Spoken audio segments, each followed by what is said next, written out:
So hello friends, स्वागत है आपका अपने यूट्यूब चैनल जे पाठशाला में। और मैंने आपको अब तक क्लास 6 के हिस्ट्री के एमसीक्यू आपको करा दिए थे और वो एमसीक्यू लगभग 50 प्लस थे, मतलब 52 एमसीक्यू मैंने आपको ऑलरेडी करा दिए हैं। और वो 3 वीडियो के अंदर आपने देखे होंगे, उसका first part, second part, third part, उसके 3 वीडियो हैं। और ये उसके आगे वाला पार्ट है जिसमें हम शुरू करेंगे क्लास 7 की एनसीईआरटी और उसका क्वेश्चन नंबर 53 अब हम देखते हैं। ये कहता है कि निम्नलिखित में से कौन कौन से प्रांत मोहम्मद बिन तुगलक के शासनकाल में दिल्ली सल्तनत में शामिल थे। तो पहला है उच्च, दूसरा है हांसी, तीसरा है लाहौर, चौथा है माबार, पांचवा है कन्नौज और छठा है अवध। तो मैं आपको बता दूं कि इनमें से ये जो 6 हुए, उच्च, आंसी, लाहौर, माबार, कन्नौज, अवध, ये जो 6 के 6 हैं, ये मोहम्मद बिन तुगलक के राज्यकाल में दिल्ली सल्तनत में क्या थे, शामिल थे। तो इसका जो राइट आंसर हो गया वो ऑप्शन नंबर डी। और तो चलिए अब अपने नेक्स्ट क्वेश्चन की तरफ चलते हैं, लेकिन जो इसका राइट आंसर है वो है डी। ठीक है, ओके। अब नेक्स्ट क्वेश्चन देख लेते हैं। वो क्या कहता है? वो कहता है कि मध्यकालीन भारत के आर्थिक इतिहास के संदर्भ में शब्द जो है अर्घट्टा किसे निरूपित करता है। पहला ऑप्शन कहता है कि बंधुआ मजदूर को, दूसरा ऑप्शन कहता है सैन्य अधिकारियों को दी गई भूमि को, तीसरा ऑप्शन कहता है भूमि की योजना के अनुमत जल चक्र को, वाटर व्हील को, और चौथा ऑप्शन कहता है कृषि भूमि में बदली गई बंजर भूमि को। तो मैं आपको बता दूं इसका जो राइट आंसर है वो है आपका option number C. Option number C इसका राइट आंसर है, भूमि की योजना के लिए अनुमत जल चक्र को। ठीक है, चलिए अब देख लेते हैं क्वेश्चन नंबर 55 क्या कहता है। क्वेश्चन नंबर 55 क्या बोल रहा है कि नस्तालिक है एक प्रकार की फारसी लिपि जो मध्यकालीन भारत में प्रयुक्त होती थी, एक राग जिसकी रचना तानसेन ने की थी, तीसरा है मुगल शासकों द्वारा उद्ग्रहित एक उपकर, और चौथा है कि उलेमाओं के लिए एक आचार संहिता। तो मैं आपको बताऊं कि जो नस्तालिक है वो क्या है, वो है एक प्रकार की फारसी लिपि जो मध्यकालीन भारत में प्रयुक्त होती थी। अब देख लेते हैं क्वेश्चन नंबर 56। ये क्या कहता है कि निम्नलिखित कथनों पर विचार करें। राष्ट्रकूट कर्नाटक के चोल के अधीनस्थ थे। दंती दुर्ग को राष्ट्रकूट के राज्य का वास्तविक संस्थापक माना जाता था। तो उपरोक्त कथनों में से सत्य कथन है। बताऊं कि ये जो राष्ट्रकूट थे वो कर्नाटक के चोल के अधीनस्थ नहीं थे, ये चालुक्य राजाओं के अधीनस्थ थे। ये किसके अधीनस्थ थे? ये चालुक्यों के अधीनस्थ थे। ये चालुक्यों के अधीनस्थ थे, चोलों के अधीनस्थ नहीं थे। तो ये ऑप्शन आपका पूरी तरीके से गलत हो जाता है। और दंती दुर्ग को राष्ट्रकूट राज्य का वास्तविक संस्थापक माना जाता है, तो ये ऑप्शन जो है वो बिल्कुल आपका राइट हो जाता है। तो इसका जो सत्य कथन है वो होगा आपका ऑप्शन नंबर बी, केवल 2।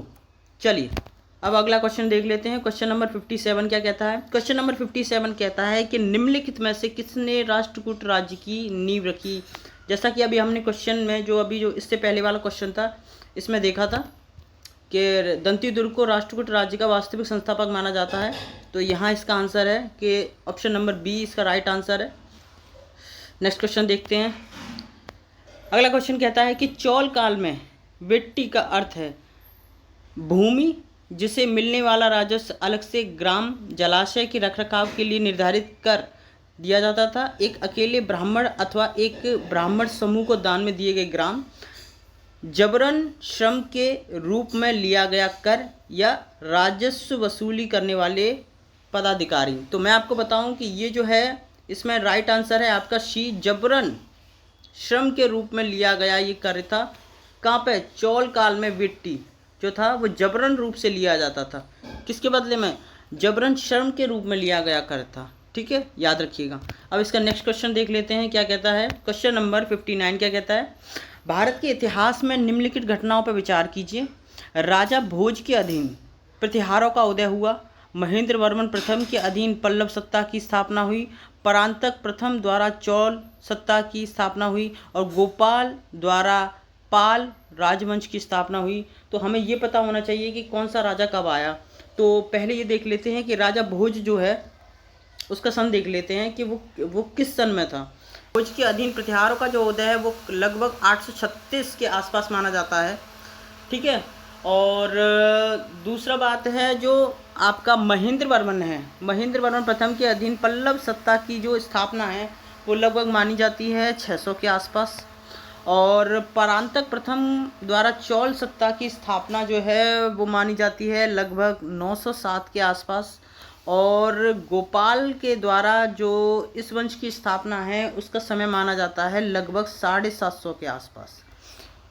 तो मान के चलिए अब इसमें हमें लगाना है कि सबसे पहला कौन है, सबसे बाद में कौन है। तो मैं आपको बताऊं कि 2 महेंद्र वर्मन प्रथम, उसके आगे जो है 750 के आसपास पाल वंश की स्थापना, तो 4, और उसके बाद जो है राजा भोज के अधीन प्रतिहार का उदय 1, और उसके बाद है आपका परांतक प्रथम द्वारा चोल वंश की स्थापना, ये हो गया आपका 3। तो ये हो गया 2 4 1 3। तो कहीं है ऑप्शन में 2 4 1 3, तो ऑप्शन नंबर सी आप देख लीजिए, यहाँ पे लिखा हुआ है 2 4 1 3 इसका राइट आंसर है। क्वेश्चन नंबर 60 क्या कहता है, निम्नलिखित युगों पर विचार कीजिए। एक तरफ आपको राजा दे रखा है, दूसरी तरफ आपको राजवंश दे रखे हैं, और फिर आपको लगाना है, ठीक है। तो क्या लगाना है, उपरोक्त युग्मों में से कौन सा सही सुमेलित है। सही आपको यहाँ बताना है कि इनमें से सही सुमेलित कौन सा है। तो सबसे पहला ऑप्शन कहता है कि नन्नुक जो है वो चंदेल राजवंश से संबंधित थे। तो जी हाँ, ये बिल्कुल राइट है, नन्नुक जो है वो चंदेल राजवंश से संबंधित थे। और जय भक्ति जो है वो परमार से संबंधित थे। तो जी नहीं, ये परमार से नहीं थे, ये भी चंदेल राजवंश से संबंधित थे, ठीक है। ऑप्शन नंबर 3 देख लेते हैं, नाग भट्ट द्वितीय जो है वो गुर्जर प्रतिहार राजवंश से संबंधित थे। तो जी बिल्कुल, ये गुर्जर प्रतिहार राजवंश से संबंधित थे। ऑप्शन नंबर 4 देख लेते हैं कि जो भोज हैं वो राष्ट्रकूट से संबंधित थे। जी नहीं, भोज जो है वो मालवा के शासक थे, मालवा के परमार वंश से संबंधित थे।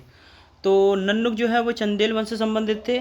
जय भक्ति जो है वो भी चंदेल वंश से संबंधित थे। नागभट्ट द्वितीय है जो है गुर्जर प्रतिहार से संबंधित थे। भोज परमार वंश से संबंधित थे। तो चौथा ऑप्शन भी आपका रॉन्ग हो जाता है। पहला सही है, दूसरा गलत है, तीसरा सही है, चौथा गलत है। तो केवल इसमें 2 युग्म सही हैं। तो इसका जो राइट आंसर है वो हो गया केवल 2 युग्म सही हैं। चलिए नेक्स्ट क्वेश्चन देख लेते हैं। क्वेश्चन नंबर 61 क्या कहता है, निम्नलिखित कथनों पर विचार कीजिए। चोल शासक विजयालय ने तंजावुर शहर को बसाया था। तो जी हाँ, ये बिल्कुल राइट आंसर है।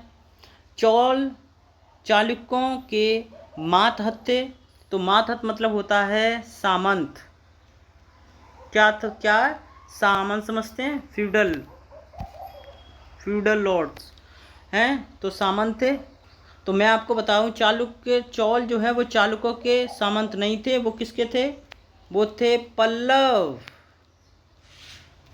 पल्लवों के सामंत थे। तो ये आपका जो ऑप्शन है ये तो बिल्कुल रॉन्ग हो गया। और तीसरा, राजेंद्र प्रथम ने विस्तार नीति के लिए जल सेना बनाई थी। जी बिल्कुल, इनके पिता का नाम था राजराज। इनके पिता का क्या नाम था, राजराज। बिल्कुल, राजराज प्रथम के जो पुत्र हैं राजेंद्र प्रथम ने भी अपने अपने पिता की नीतियां थी उनको जारी रखा। और उसने जो है गंगा घाटी हो गया, श्रीलंका हो गया, दक्षिण पूर्व एशिया के देशों पर हमला किया। और इन अभियानों के लिए उसने एक नेवल फोर्स बनाई थी, उसने जल सेना बनाई थी। क्या बनाई थी, जल सेना बनाई थी भाई साहब। उस टाइम पे जल सेना बनाई थी भाई इन्होंने, ठीक है।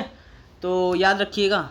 तो इसका जो राइट आंसर हो गया वो हो गया आपका ऑप्शन नंबर सी। तो बहुत ज़्यादा गुचड़ पुचड़ हो गई, तो मैं इसको पहले साफ़ कर दूं। तो मैं आपको बता दूं कि पहला जो है वो राइट है, दूसरा जो है वो रॉन्ग है, क्योंकि ये जो थे वो पल्लव के थे सामंत, पल्लव के सामंत थे। और जो तीसरा है वो भी राइट है, क्योंकि इन्होंने अपना नेवल फोर्स बनाया था। और इसका जो राइट आंसर है वो हो गया आपका ऑप्शन नंबर सी, पहला और तीसरा राइट है। चलिए नेक्स्ट क्वेश्चन देख लेते हैं। निम्नलिखित युग्मों पर विचार कीजिए। ये चौलकालीन भूमि दे रखी है और फिर उसके सामने उसका अर्थ दे रखा है। मैं आपको इसका राइट आंसर बता दूं, इसका जो राइट आंसर है वो है वेल्लन बगाई।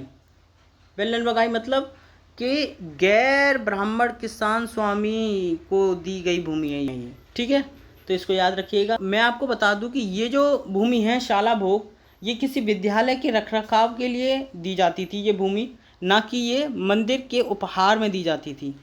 तीसरा जो ऑप्शन है जो है पल्ली चमदम, और ये ब्राह्मणों को उपहार में दी गई भूमि थी। तो मैं आपको बताऊं कि ये ब्राह्मणों को उपहार में दी गई भूमि नहीं थी, ये जो है वो जैन संस्थाओं को दी गई भूमि है, ठीक है। और जो आपका चौथा ऑप्शन है तिरुनम टुक्कनी, वो मंदिर को उपहार में दी गई भूमि है। वो किसको? मंदिर को उपहार में दी गई भूमि है। इसका जो राइट आंसर है वो क्या है? केवल एक युग्म, ठीक है। तो हमारा नेक्स्ट क्वेश्चन है क्वेश्चन नंबर 63 है कि दिल्ली के शासकों के शासन का निम्नलिखित में से कौन सा एक सही कालानुक्रम है? कि पहले आए इल्तुतमिश, उसके बाद आए गयासुद्दीन बलबन, और बलबन के बाद आए मोहम्मद तुगलक, और उसके बाद आए बहलोद लोदी। तो इसका जो राइट आंसर है वो हो गया ऑप्शन नंबर सी। तो चलिए नेक्स्ट क्वेश्चन देख लेते हैं। Question number 64। क्वेश्चन नंबर 64 क्या कहता है कि निम्नलिखित में से कौन कौन से क्षेत्र इल्तुतमिश द्वारा जीते गए थे? तो मैं आपको बता दूं कि उनके द्वारा जो क्षेत्र जीते गए थे वो जीते गए थे सरस्वती, और दूसरा जीता गया था हांसी, तीसरा जीता गया था लखनौती, और चौथा जीता गया था रणथंभौर, ठीक है। तो ये जीते गए थे इल्तुतमिश के द्वारा। इसका जो राइट आंसर है वो हो गया आपका ऑप्शन नंबर डी। लेकिन ये जो देवगिरी है और ये जो वारंगल है ये जीता गया था आपके अलाउद्दीन खिलजी के द्वारा। किसके? अलाउद्दीन खिलजी के द्वारा जीता गया था। ये कब जीता गया था? जब उसने दक्षिण अभियान किया था। चलिए नेक्स्ट क्वेश्चन देख लेते हैं। Question number 65। अलाउद्दीन खिलजी के दक्षिण भारत अभियान में विजित क्षेत्र थे। जैसा कि मैंने आपको बताया, सबसे पहला वारंगल, दूसरा चित्तौड़, ठीक है। अगर आप दूसरा लगा लेते हैं तो देखिए ये वाला जो ऑप्शन है इसमें पहला है, पहले वाले ऑप्शन में पहला और दूसरा है, तो इसमें तीसरा तो है नहीं, तो ये तो गया। और इसमें तीसरा है, इसमें दूसरा नहीं है, ये भी गया, ठीक है। अब इसमें दूसरा और चौथा है सेकंड वाले ऑप्शन में, लेकिन तीसरा नहीं है, तो ये भी गया। तो इसका जो राइट आंसर क्या हो गया कि एक क्षेत्र और जीता गया था, मांडू।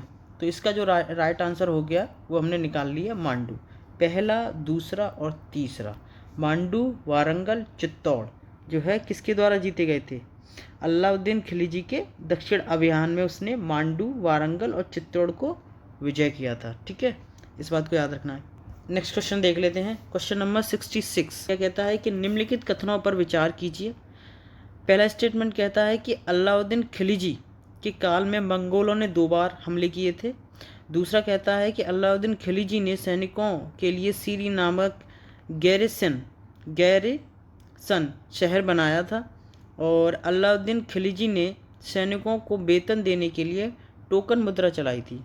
तो मैं आपको बताऊं कि अलाउद्दीन खिलजी के टाइम पर दिल्ली पर 2 बार हमले किए थे। किसने? मंगोलों ने। पहला किया था 1299 से 1300 के बीच, और दूसरा किया था 1302 से और 1303 के बीच। तो ऐसे इसने 2 बार हमला किया था। तो इसका जो पहला वाला जो ऑप्शन है आपका वो तो क्या हो गया? वो बिल्कुल राइट हो गया कि हाँ, अलाउद्दीन खिलजी के टाइम पर मंगोलों ने 2 बार आक्रमण किया। दूसरा स्टेटमेंट जो है वो ये है कि क्या कहते हैं, अलाउद्दीन खिलजी ने सैनिकों के लिए सीरी नामक गैरिसन शहर बनाया था। तो मैं आपको बताऊं कि अलाउद्दीन खिलजी ने अपने सैनिकों के लिए सीरी नामक गैरिसन मतलब एक छावनी एक डाली थी, एक शहर इसने बनाया था। किसके लिए? अपने सैनिकों के लिए। तो ये बिल्कुल ठीक है। कब बनाया था? मंगोलों से जब इसने संधि करी थी उसके बाद उनके आक्रमण ना हो इसलिए इसने ये छावनी बसाई थी। तो ये बिल्कुल ठीक हो गया। और तीसरा जो है स्टेटमेंट, अलाउद्दीन खिलजी ने सैनिकों को वेतन के लिए टोकन मुद्रा चलाई थी। तो मैं आपको बता दूं कि अलाउद्दीन खिलजी ने सैनिकों को नगद वेतन दिया था।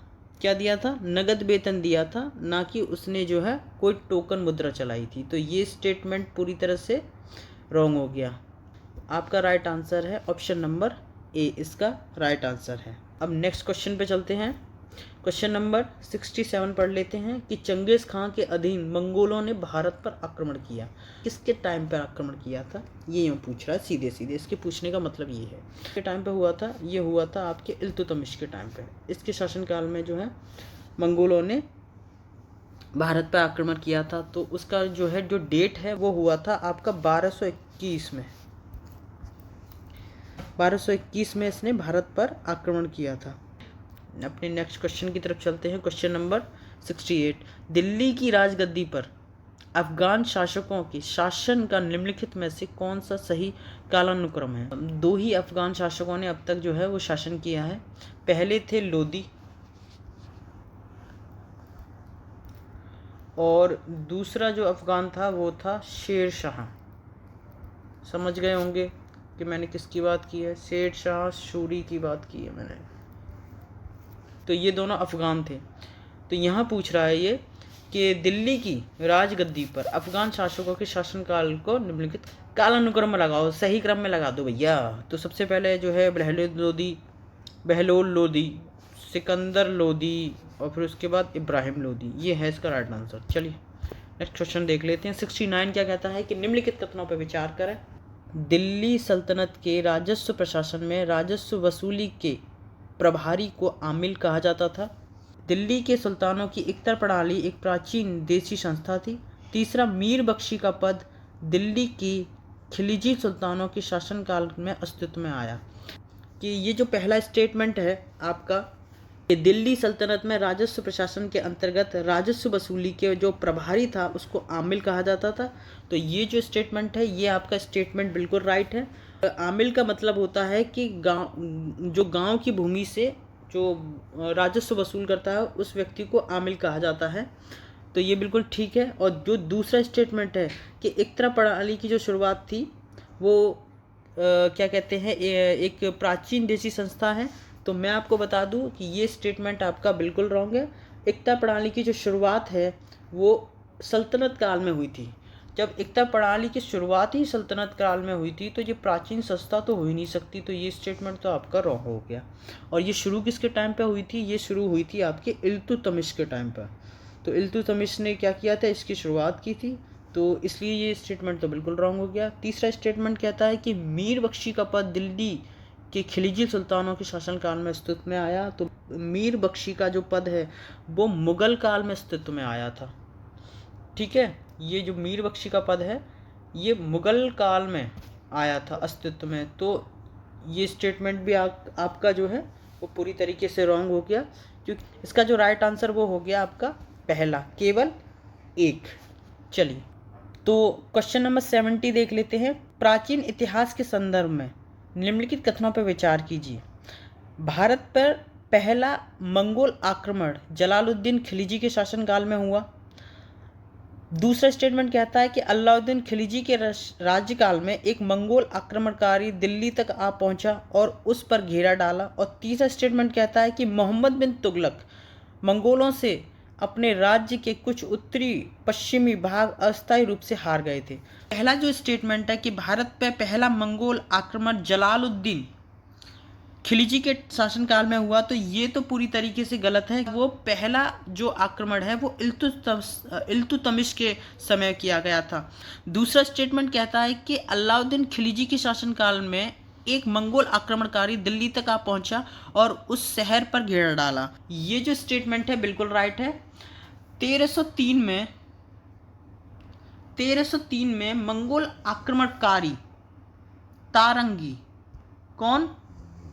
तारंगी, वो 2 माह तक कितने माह? 2 महीने तक, 2 माह तक क्या किया उसने? वो दिल्ली का घेरा डाले रहा। लेकिन जो अलाउद्दीन खिलजी है उसने उसके साथ क्या कर ली? उसने उसके साथ संधि कर ली और उसे वापस भेज दिया। तीसरा स्टेटमेंट कहता है कि मोहम्मद बिन तुगलक मंगोलों से अपने राज्य के कुछ उत्तरी पश्चिमी भाग अस्थायी रूप से हार गया था। जी नहीं, बिल्कुल हारा नहीं था। ये स्टेटमेंट पूरी तरीके से रॉन्ग है। इसके टाइम पर जो है वो अंतिम मंगोल आक्रमण हुआ था। तो मैं आपको बता दूं ये स्टेटमेंट आपका रॉन्ग हो जाता है और पहला स्टेटमेंट आपका रॉन्ग हो जाता है, दूसरा स्टेटमेंट आपका राइट है। तो इसका जो राइट आंसर है वो है केवल दूसरा। चलिए, थैंक यू। आप अपना ध्यान रखिए, पढ़ते रहिए, खुश रहिए और मिलते हैं आपसे अब अपने नेक्स्ट वीडियो में। तब तक के लिए धन्यवाद।